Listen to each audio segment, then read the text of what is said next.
అనకాపల్లి జిల్లాలో కూటమి నాయకులు రోజురోజుకు బరితెగిస్తున్నారు. దేవరపల్లిలో వైఎస్ఆర్సీపీ ప్రభుత్వ హయాంలో ఏర్పాటు చేసిన అభివృద్ధి శిలా ఫలకాలను ధ్వంసం చేశారు.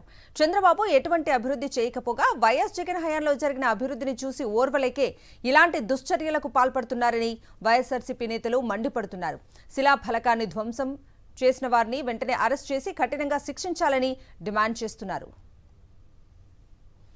పూర్తి అప్డేట్స్ ని మా ప్రతినిధి నాయుడు అడిగి తెలుసుకుందాం.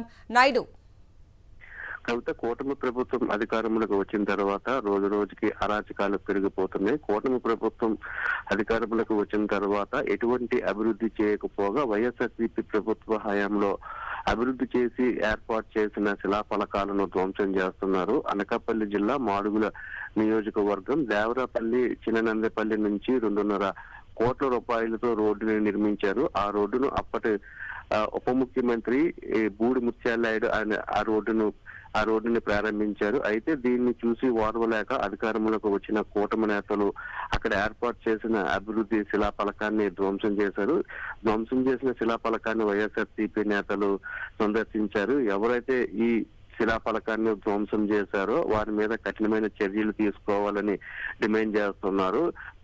ఏ పార్టీ అధికారంలో ఉన్నప్పుడు ఆ పార్టీకి అభివృద్ధి చేసిన రోడ్లకు సంబంధించి కానీ పలు అభివృద్ధి పథకాలకు సంబంధించి కానీ శంకుస్థాపనలు ఏర్పాటు చేస్తారని వాటిని ధ్వంసం చేయడం ఎంతవరకు సమంజసమని ప్రశ్నిస్తున్నారు. ఇటువంటి విశ్వ సంస్కృతికి కూటమి నాయకులు స్పష్టి చెప్పాలని చెప్తున్నారు. గతంలో కూడా వైఎస్ఆర్సీపీ అధికారంలో ఉన్నప్పుడు తెలుగుదేశం పార్టీ హయాంలో ఏర్పాటు చేసిన శిలా ఫలకాలను కూడా మేము కూడా ధ్వంసం చేసేలా ఉంటే తెలుగుదేశం పార్టీకి సంబంధించిన ఒక్క శిలా ఫలకమైన ఉండేదా అంటూ కూడా వారు గుర్తు చేస్తున్నారు. ఇప్పటికైనా ఇటువంటి రాజకీయాలకి స్వస్తి పలకాలి. ఉత్తరాంధ్రలో ఇటువంటి రాజకీయాలు ఎప్పుడు కూడా లేవని, కూటమి అధికారంలోకి వచ్చిన తర్వాత కొత్తగా ఇటువంటి దుశ్చర్యలకు పాల్పడుతున్నారని చెప్పి వైఎస్ఆర్సీపీ నేతలు పేర్కొంటున్నారు. ఇప్పటికైనా ఎవరైతే ఈ శిలా ఫలకాలను ధ్వంసం చేశారో వారిని వెంటనే అరెస్ట్ చేయాలని డిమాండ్ చేస్తున్నారు. లేదంటే పోరాటం చేస్తామని చెప్పి హెచ్చరిస్తున్నారు. కవిత.